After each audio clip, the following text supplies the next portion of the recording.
Iran America যুদ্ধে চলমান যুদ্ধবিরতির মধ্যেই ফের যুদ্ধ শুরুর আশঙ্কা দেখা দিয়েছে। মার্কিন সূত্র জানিয়েছে যে কোনো সময় ফের ইরানে যৌথ হামলা শুরু করতে পারে যুক্তরাষ্ট্র এবং ইসরায়েল জোট।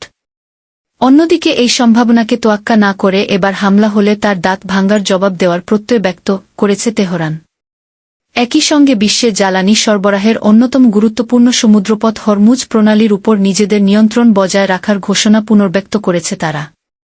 ইরানের বিপ্লবী গার্ড বাহিনীর এক জ্যেষ্ঠ কর্মকর্তা বলেছেন, যুক্তরাষ্ট্র নতুন করে হামলা চালালে মধ্যপ্রাচ্যে মার্কিন ঘাঁটিগুলোতে ভয়াবহ পাল্টা হামলা চালানো হবে।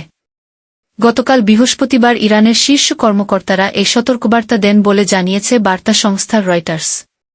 ইরানের সামরিক বিশ্লেষক আব্দুর রেজা সিদ্দিক ফার্স্ট নিউজকে বলেছেন, যুদ্ধবিরতি চলাকালীন সময়েও ইরানের আকাশ প্রতিরক্ষা ব্যবস্থা উচ্চস্তর অবস্থায় রয়েছে। তিনি বলেন, যে কোন ধরনের সন্দেহভাজন সংকেত বা গতিবিধিতে তাৎক্ষণিক ব্যবস্থা নিতে আকাশ প্রতিরক্ষা অপারেটররা সার্বক্ষণিক প্রস্তুত থাকেন। তিনি আরও জানান, বর্তমান পরিস্থিতিতে সামান্যতম ভিজুয়াল বা ইলেকট্রনিক সংকেত পেলেই দ্রুত ব্যবস্থা নেওয়া হচ্ছে। এদিকে রয়টার্সকে এক মার্কিন কর্মকর্তা জানিয়েছেন, ইরানকে আলোচনার টেবিলে বাধ্য করতে দেশটিতে নতুন করে ধারাবাহিক সামরিক হামলার পরিকল্পনার বিষয়ে বৃহস্পতিবার মার্কিন প্রেসিডেন্ট ডোনাল্ড ট্রাম্পের একটি ব্রিফিং দেওয়ার কথা ছিল।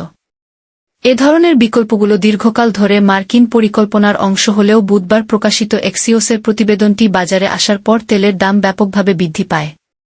এক পর্যায়ে ব্রেন্ট ক্রুড তেলের দাম ব্যারেল প্রতি $126 ছাড়িয়ে গেলেও পরবর্তীতে তা $114 আশেপাশে নেমে আসে। গত 8 এপ্রিল থেকে আনুষ্ঠানিকভাবে যুদ্ধবিরতি কার্যকর থাকলেও ইরানের তেল রপ্তানির উপর মার্কিন নিষেধাজ্ঞার প্রতিবাদে তেহরান হরমুজ প্রণালী অবরুদ্ধ করে রেখেছে।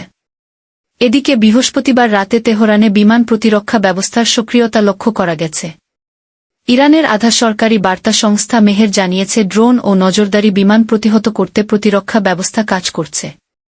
এদিকে ইরানের সর্বোচ্চ নেতা মোস্তফা খামিনি এক বার্তায় স্পষ্ট করেছেন, হরমুজ প্রণালীর উপর তাদের নিয়ন্ত্রণ অব্যাহত থাকবে।